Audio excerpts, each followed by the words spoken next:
Prédication du 21e dimanche du temps ordinaire de l'année C. La question, n'y aura-t-il que peu de gens à être sauvés, agitait les discussions entre les rabbins. Les uns disaient que tous les Israélites auront part au monde futur, autrement dit, il suffit d'être de la lignée d'Abraham pour accéder au royaume de Dieu. Pour d'autres, au contraire, ceux qui périront sont plus nombreux que ceux qui seront sauvés. Ils excluaient, eux aussi, les non-juifs, ceux qui n'étaient pas de religion israélite.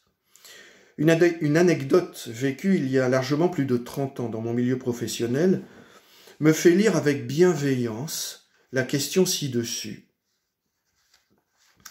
Ça me fait lire cette question comme si elle émanait d'une charité angoissée. L'anecdote que je vais vous raconter là me fait lire la question comme si elle émanait d'une crainte que trop peu de gens soient sauvés. Alors, cette anecdote, la voici, c'est un collègue de travail qui m'a dit un jour son soulagement pour son père. « Ouf, mon père est sauvé. Il a quitté l'Église catholique pour rejoindre la nôtre. Ouf, il est sauvé. Il n'est plus catholique. » Ça s'appelle de la prédestination. En l'occurrence, c'est une prédestination positive. À mon égard, la prédestination fut négative. « Tu es catholique, tu ne seras pas sauvé. » C'est un peu rude, beaucoup trop catégorique, évidemment. Pourtant, c'est quelqu'un avec qui j'avais une bonne entente, très bonne entente même. Et en fait, j'ai compris par après, pas immédiatement, mais par après, que son attitude partait d'un bon sentiment à mon égard. Qu'est-ce que ça voulait dire en fait? Ça voulait dire, Patrice et moi, on s'entend bien. Ce serait dommage qu'à cause de sa foi catholique, il ne soit pas sauvé. Alors Jésus ne répond pas à la question posée. Il évite de faire ce genre de prédestination. Pas question de pratiquer dès le départ un tri entre les hommes pour dire qui sera sauvé ou non. Évidemment, pour Jésus, chacun est en capacité d'évolution, de guérison, de conversion.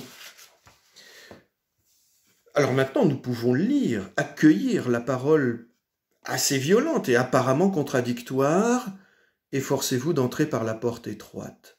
Cela ne signifie pas que très peu de gens peuvent être sauvés.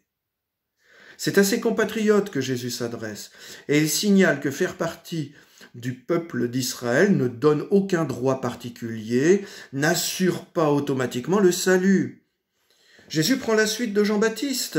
Jean-Baptiste qui osait dire « N'allez pas dire en vous-même, nous avons Abraham pour père, car je vous le dis, des pierres que voici, Dieu peut faire surgir des enfants à Abraham. » C'est en Matthieu 3, 9.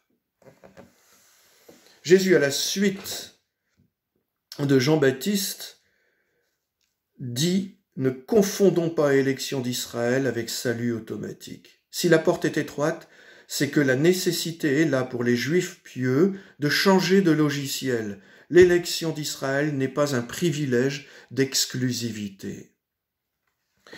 Alors, nous chrétiens, quelle est notre porte étroite? Avons-nous une porte étroite? Bien sûr, oui, elle est étroite. Il y en a une, et elle est même étroite pour la décrire.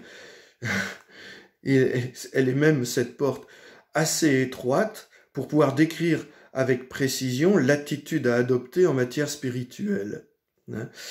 Elle est étroite, la porte, parce qu'elle se situe entre deux écueils.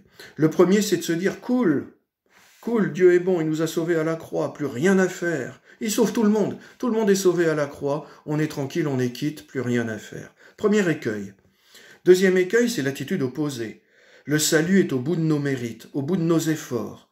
Une récompense donnée à Dieu, par Dieu pour nos mérites.